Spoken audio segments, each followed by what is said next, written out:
അതായത് പിണറായി വിജയൻ്റെ പാർട്ടിയും ഞങ്ങളുടെ പാർട്ടിയും തമ്മിലൊരു വ്യത്യാസമുണ്ട്.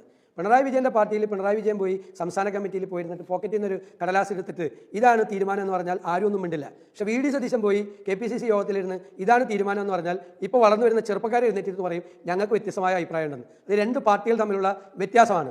ഞങ്ങളെ ഒരു ആളുകളെ ഭയപ്പെടുത്തിയോ പേടിപ്പിച്ചോ ഉണ്ടാക്കുന്ന ഒരു ശ്മശാന മൂകത ഉണ്ടാക്കുന്ന ഒരു പാർട്ടിയല്ല. ഞങ്ങളുടെ പാർട്ടിയിലൊക്കെ അഭിപ്രായം പറയും, വ്യത്യസ്തമായ അഭിപ്രായം പറയും. ഞാൻ ഉമ്മൻചാണ്ടിയുള്ള സമയത്ത് ഉമ്മൻചാണ്ടിയുടെ മുഖത്ത് നോക്കി വ്യത്യസ്തമായ അഭിപ്രായം പറയുന്ന ആളാണ്. എൻ്റെ മുഖത്ത് നോക്കി ഇഷ്ടംപോലെ ആളുകൾ വ്യത്യസ്തമായ അഭിപ്രായം ഞങ്ങളുടെ പാർട്ടി പറയുന്നുണ്ട്. അത് ഞങ്ങളുടെ ജനാധിപത്യമാണ്.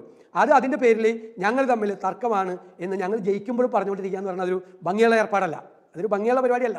അത് ജയിക്കുമ്പോൾ ഞങ്ങളുടെ ഗ്രേസ് കളയാൻ വേണ്ടിയിട്ട് ഇതൊക്കെ പറഞ്ഞുകൊണ്ട് നടന്നാലുള്ള ഈ ഇലക്ഷനിൽ ഈ ഇലക്ഷനിൽ പല മാധ്യമങ്ങൾ ഇത് പറഞ്ഞുകൊണ്ട് നടന്നാലുള്ള. എന്നിട്ട് നിങ്ങളെല്ലാം തമ്മിൽ തല്ലലാണ്, അതുകൊണ്ട് നിങ്ങൾക്ക് വോട്ടില്ല എന്നല്ലല്ലോ ജനങ്ങൾ തീരുമാനിച്ചത്. നിങ്ങളിൽ വിശ്വാസം ഉണ്ടെന്നാണ്. ഇവരിൽ വിശ്വാസം ഇല്ല എന്ന് പറയുമ്പോൾ നിങ്ങളിൽ വിശ്വാസമുണ്ട് എന്നും കൂടിയാണ് ഈ തെരഞ്ഞെടുപ്പിൻ്റെ. ആരും മറക്കണ്ട, അല്ലാതെ ചെറുതായി കാണണ്ട.